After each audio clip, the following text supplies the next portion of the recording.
जो हमारा next problem है वो कुछ ऐसा है कि calculate total number of positive और negative charge on a 3.11 gram copper coin.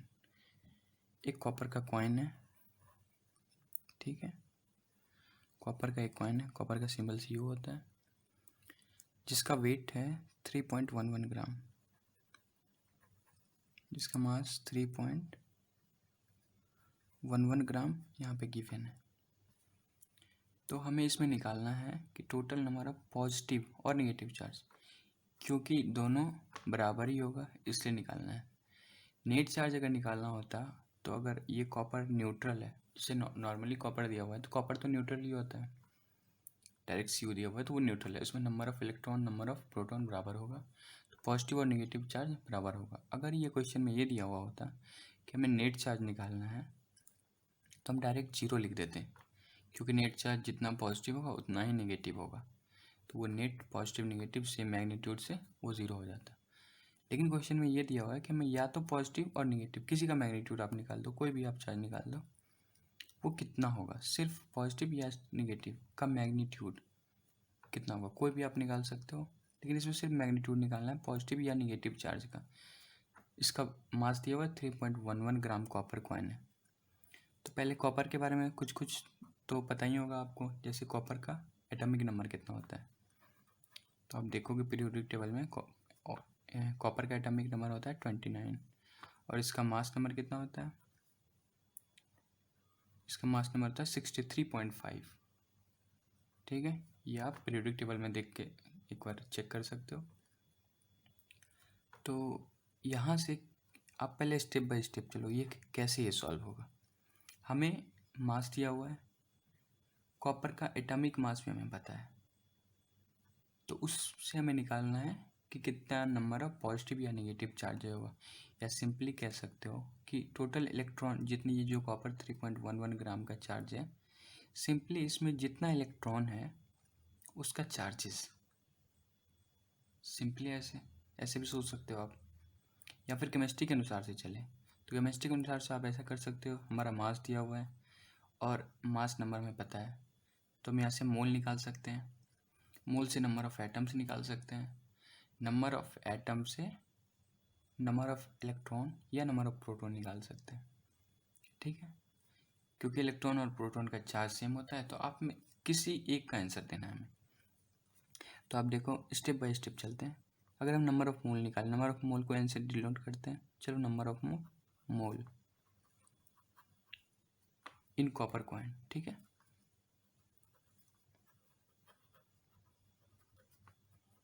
कितना नंबर ऑफ मोल होगा, तो मोल कैसे निकालते हैं, given mass divided by, given mass हमारा कितना है 3.11 gram, divided by atomic mass, atomic mass या मास नंबर, ठीक है। एटॉमिक मास भी कहते हैं या मास नंबर भी आप कह सकते हो। ये 63.5। जैसे हम लोग इसे सॉल्व करेंगे तो आप देखो कितना हमारा 3.11 डिवाइडेड बाय 63.5, तो आप जब सॉल्व करोगे तो हमारा मोल नंबर आएगा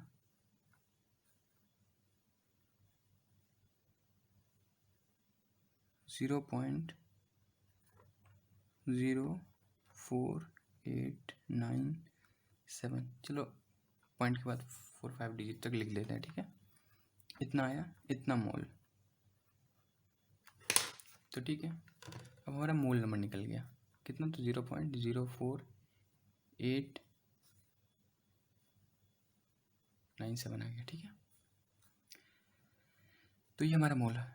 तो मोल से हम नंबर ऑफ एटम्स निकाल सकते हैं, नंबर ऑफ कॉपर एटम, वो कैसे, एक वर्ड आता है एवोगैड्रो नंबर। एवोगैड्रो नंबर को अगर हम मोल से मल्टीप्लाई करते हैं तो वो नंबर ऑफ एटम्स को बता देगा। तो एवोगैड्रो नंबर हमारा कितना होता है 6.02 इंटू 10⁻23 होता है, ठीक है। तो हमारे नंबर ऑफ एटम्स कैसे निकालेंगे, एवोगैड्रो नंबर को मल्टीप्लाई कर देंगे इस नंबर से जो कि मोल है, तो ये हमारा कितना है 0.04897, 897 इंटू एवोगाद्रो नंबर का वैल्यू क्या होता है 6.02 इंटू 10⁻23। इतना एटम्स किसका होगा, तो कॉपर्स का। तो अब ये निकालते हैं, हमारा वैल्यू 0.04897।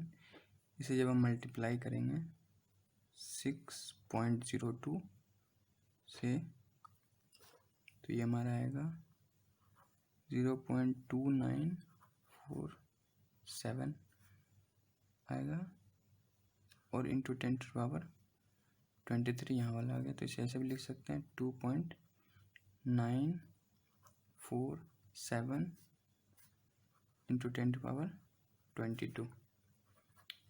इतना एटम्स आ गया, ठीक है। अब ये देखो कि हर एटम में कितना नंबर ऑफ इलेक्ट्रॉन होता है, क्योंकि हमें अगर हम निगेटिव चार्ज को लेते हैं इलेक्ट्रॉन लेके चलते हैं, या प्रोटॉन भी ले सकते हैं। Number of electron equal to number of proton. तो चार्ज जो है किसी भी आप निकालो, पॉजिटिव का निकालो या निगेटिव का निकालो, बात मैग्नीट्यूड हमेशा बराबर होगा, क्योंकि कॉपर जो यहाँ दिया हुआ है वो न्यूट्रल है। तो अपन इलेक्ट्रॉन को ही लेके चलते हैं, ठीक है। तो नंबर ऑफ इलेक्ट्रॉन हम निकाल लेते हैं। नंबर ऑफ इलेक्ट्रॉन हमारा क्या हो जाएगा, एटम से निकला हुआ है 2.947 इंटू 10⁻22। इतना कॉपर एटम है, इतना कॉपर एटम, और हर एटम में कितना नंबर ऑफ इलेक्ट्रॉन होता है। तो नंबर ऑफ इलेक्ट्रॉन जो निकालते हैं हम लोग, वो देखो एटॉमिक नंबर जितना होता है उतना ही नंबर ऑफ इलेक्ट्रॉन और उतना ही नंबर ऑफ प्रोटॉन होता है। तो यहाँ 29 हो जाएगा सीधा, ठीक है। तो हम नंबर ऑफ इलेक्ट्रॉन निकाल लेते हैं।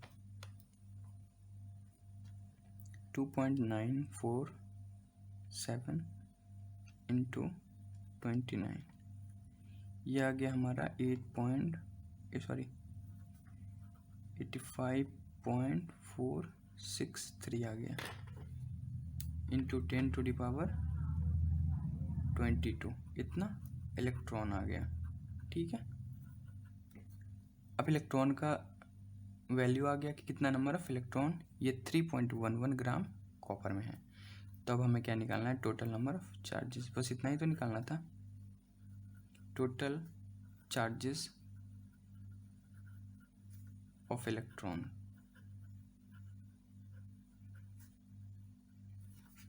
तो कितना इलेक्ट्रॉन है, 85.463 इंटू 10⁻22। इसे किससे मल्टीप्लाई करेंगे, चार्ज ऑफ वन इलेक्ट्रॉन। तो 1 इलेक्ट्रॉन का चार्ज कितना होता है, 1.6 इंटू 10⁻90 कूलम होता है, ठीक है। तो इसे सॉल्व करते हैं। 85.463 इसे मल्टीप्लाई करते हैं 1.6 से, ये आ गया हमारा 136.74, ठीक है। 08 भी है, इंटू कितना होगा, ये 10⁻22 है और 10⁻90 है। तो यहाँ कितना बच जाएगा, 10⁻3 हो जाएगा, ठीक है। तो ये अब इसे हम पॉइंट के पहले एक ही डिजिट रखते हैं, तो यहाँ आ जाएगा 1.36748 इंटू 10⁻, ये 2 पॉइंट इधर के हैं तो 5, इतना कूलम। तो हमें पता चल गया कि 3.11 ग्राम में जो इलेक्ट्रॉन का चार्ज है वो कितना होगा, इतना कूलम। ये निगेटिव में होगा इसलिए क्योंकि इलेक्ट्रॉन का चार्ज होता है वो निगेटिव में होता है, ठीक है। ये निगेटिव में होगा। अगर हमें कोई बोले कि total number of charge of proton, तो चार्ज ऑफ प्रोटॉन भी हमारा इतना ही होगा, पर वो पॉजिटिव में होगा, ठीक है। तो अब फिर क्या होगा, अगर पूछे कि ऑल ओवर चार्ज कितना होगा ये 3.11 ग्राम पे, तो ये पॉजिटिव नेगेटिव 0 हो जाएगा। पर हमारा क्वेश्चन में दिया हुआ था टोटल नंबर पॉजिटिव और नेगेटिव चार्ज दोनों में से कोई एक चार्जेस का मैग्नीट्यूड आपको निकालना है। तो ये हो जाएगा। मैग्नीट्यूड अगर निकाले तो सिर्फ 1.367408 इंटू 10⁵ कूलम होगा।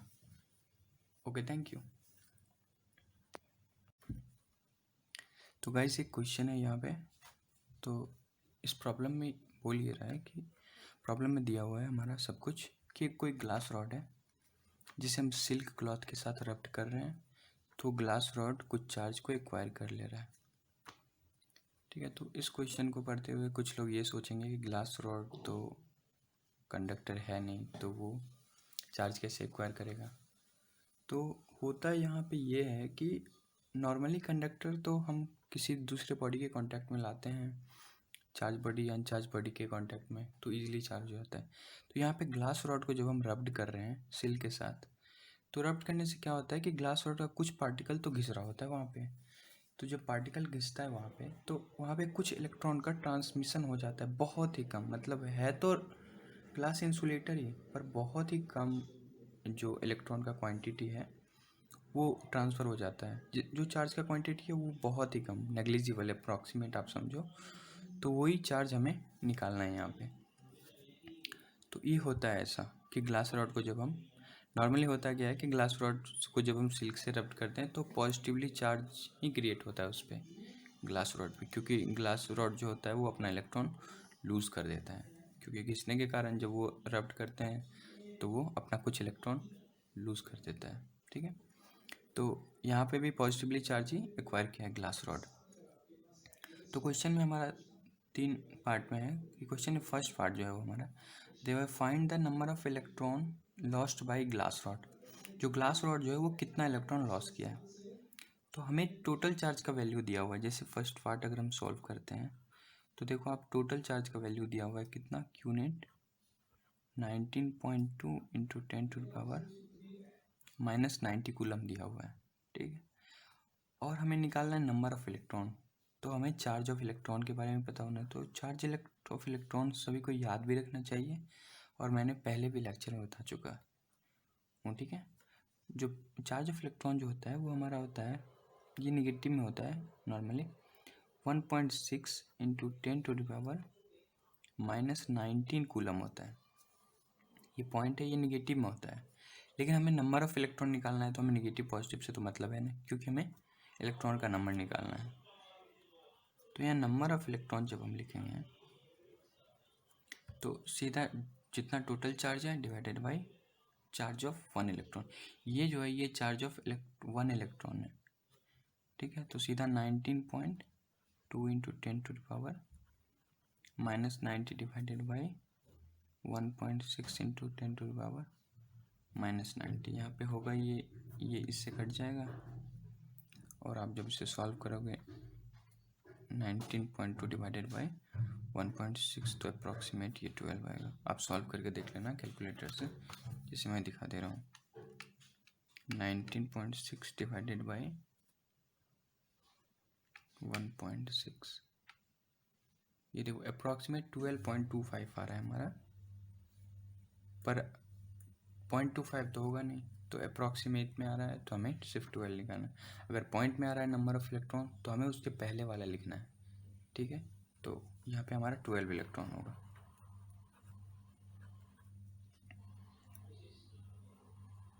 सेकंड पार्ट जो है, सेकंड पार्ट है कि find the negative charge acquired by the silk.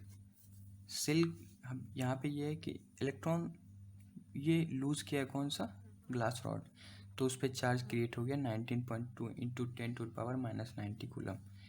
तो सेम ये बोल रहा है कि negative charge acquired by silk कितना होगा, तो फिर सिल्क जो है वो कितना निगेटिव चार्ज एक्वायर किया। तो इसमें सिंपल है, यहाँ पे ग्लास रॉड किसके टच में आ रहा है, सिल्क के टच में, तो सीधा समझो इसका मतलब तो यही है कि जितना चार्ज ग्लास रॉड उसमें सिल्क में ट्रांसफ़र किया है, निगेटिव इलेक्ट्रॉन लूज़ किया है, उतना ही पॉजिटिव चार्ज इस पर क्रिएट हुआ है, तो निगेटिव चार्ज उस पर क्रिएट हुआ होगा। तो दोनों के केस में बीच में तो कुछ और हुआ नहीं है, तो जितना निगेटिव पॉजिटिव इस पर हुआ है उतना ही निगेटिव उस पर हुआ होगा। तो सिंपल सेम मैग्नीट्यूड, बस साइन चेंज हो जाएगा। तो सिल्क का जो चार्ज एक्वायर्ड हो जाएगा वो हमारा -19.2 इंटू 10⁻⁻90 कूलम, सेम मैग्नीट्यूड बस अपोजिट साइन। ठीक है, अब हमारा थर्ड थर्ड पार्ट ये है कि is there transfer of mass of glass to silk, क्या मास का ट्रांसफर हुआ यहाँ पे ग्लास से सिल्क में, क्योंकि ग्लास जो है इलेक्ट्रॉन दे दिया है किसे, सिल्क को। तो जब इलेक्ट्रॉन दिया है तो हम ये जानते हैं कि इलेक्ट्रॉन का खुद अपना भी एक मास होता है, जो कितना होता है 9.1 इंटू 10⁻³ kg। हाँ बहुत कम होता है ये, पर ये जब इलेक्ट्रॉन इसे दे रहा है तो साथ में इलेक्ट्रॉन के साथ तो मास भी तो दे रहा है ये, तो वही मास हमें निकालना है। तो ये निकालना है यस बिल्कुल।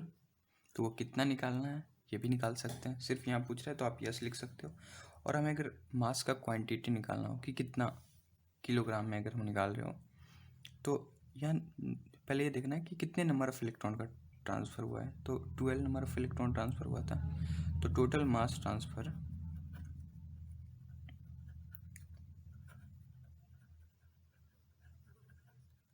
Equal to 12 number of electron, और 1 इलेक्ट्रॉन का जो मास होता है वो 9.1 इंटू 10⁻³ kg। ठीक है, तो ये ऑल ओवर जितना भी आएगा वो kg में हमारा आंसर हो जाएगा। आप इसे सॉल्व कर सकते हो, इसे मल्टीप्लाई कर सकते हो। ठीक है, हमारा जो अगला न्यूमेरिकल है वो कुछ ऐसा है कि 3 ऑब्जेक्ट हमारे पास दिया हुआ है A, B और C। तीनों ऑब्जेक्ट आइडेंटिकल है, मतलब सेम मटेरियल का बना हुआ है, डायमेंशन सेम है उसका। ठीक है, तो प्रॉब्लम में ये क्या ये रहा है कि ऑब्जेक्ट A और C जो है, पहले हम तीनों को सेपरेट रखे हुए हैं। ऑब्जेक्ट ए पे +3 माइक्रोकूलम चार्ज दिया हुआ है पहले से, ऑब्जेक्ट बी पे +3 माइक्रोकूलम है, ऑब्जेक्ट सी पे -6 माइक्रोकूलम चार्ज गिवन है। ठीक है, तो प्रॉब्लम में दिया है कि ऑब्जेक्ट ए और सी को अगर हम टच करके मूव कर देते हैं, मतलब ए और बी को टच करते हैं फिर दोनों को दूर रख देते हैं। ठीक है, फिर क्या करते हैं, फिर बी और सी को टच करते हैं फिर मूव कर देते हैं। तो आफ्टर दैट, इसके बाद का ये प्रॉब्लम दिया हुआ है। तो पहले ये देख लेते हैं कि ये दोनों प्रोसेस में हुआ क्या। ए और सी दिया हुआ है कि ऑब्जेक्ट ए और सी को जब हम टच करेंगे तो होगा क्या, ऑब्जेक्ट ए है, यहाँ पे ऑब्जेक्ट सी है, तो ऑब्जेक्ट ए पे +3 माइक्रोकूलम चार्ज गिवन है और ऑब्जेक्ट सी पे -6 माइक्रोकूलम।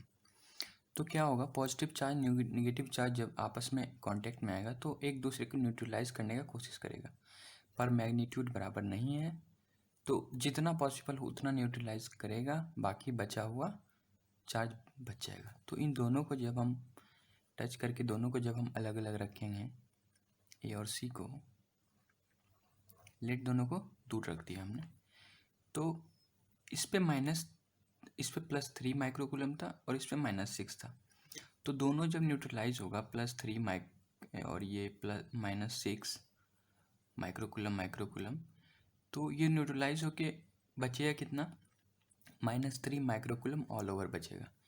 तो अब -3 माइक्रोकूलम क्या होगा, दोनों बॉडी पे इक्वल पार्ट में डिस्ट्रीब्यूट हो जाएगा। वो इसलिए क्योंकि जो ए और सी है वो आइडेंटिकल ऑब्जेक्ट हैं। तो ये प्रोसेस के बाद होगा ये कि -3 माइक्रोकूलम का हाफ कितना होगा, तो -3/2 माइक्रोकूलम, और इतना ही सेम अमाउंट ऑफ चार्ज इस पर भी आ जाएगा। टच करने के बाद सेम अमाउंट पर इसलिए आएगा क्योंकि दोनों ऑब्जेक्ट आइडेंटिकल है।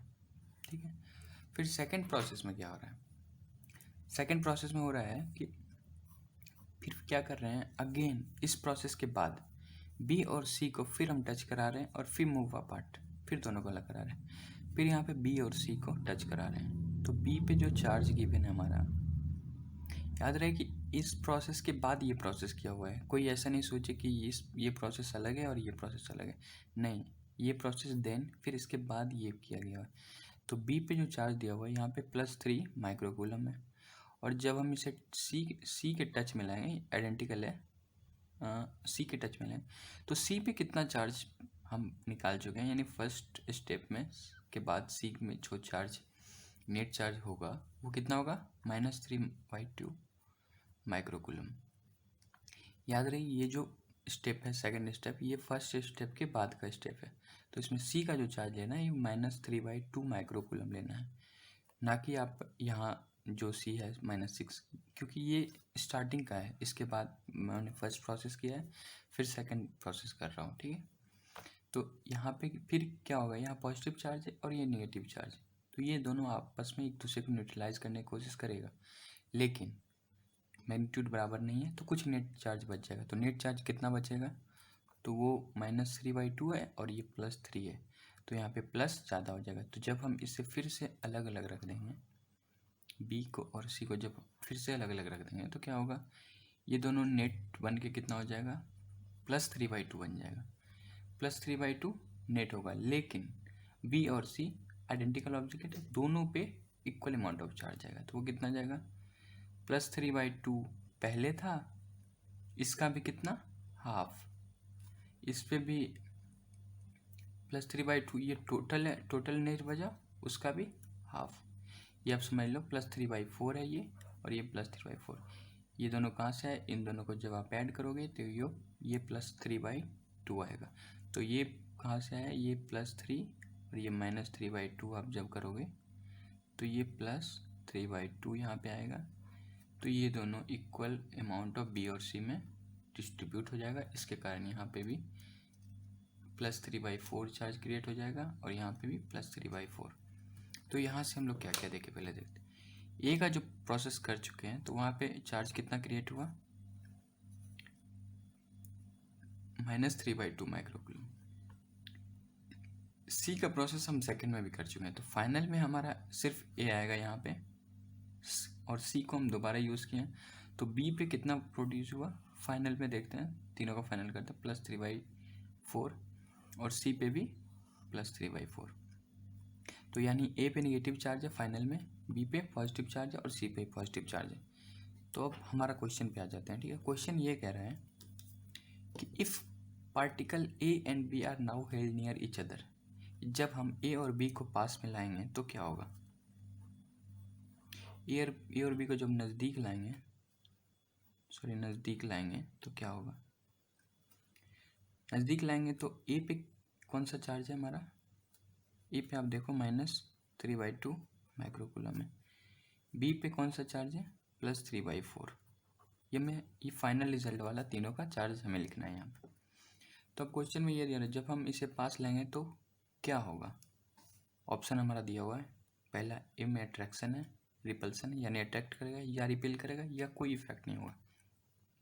तो आप देखो यहाँ माइनस चार्जेज है -3/2 और ये +3/4, तो दोनों अपोजिट पोल है, तो इन दोनों में अट्रैक्शन होगा, ठीक है। तो ये हमारा पहला ऑप्शन हो जाएगा। फिर ऐसे ही ये हमारा सेकंड क्वेश्चन में दिया हुआ है, इफ़ ऑब्जेक्ट ए एंड सी, अब हम ऑब्जेक्ट ए और सी को पास में लाएंगे तो क्या होगा, तो ए पे जो फाइनल हमारा चार्ज हुआ था और सी पे भी चार्ज हुआ था +3/4 माइक्रोकूलम, फिर से देखो आप नेगेटिव चार्ज और पॉजिटिव चार्ज, फिर से इन दोनों के बीच अट्रैक्शन होगा, तो फिर से हमारा ऑप्शन यही है, ठीक है।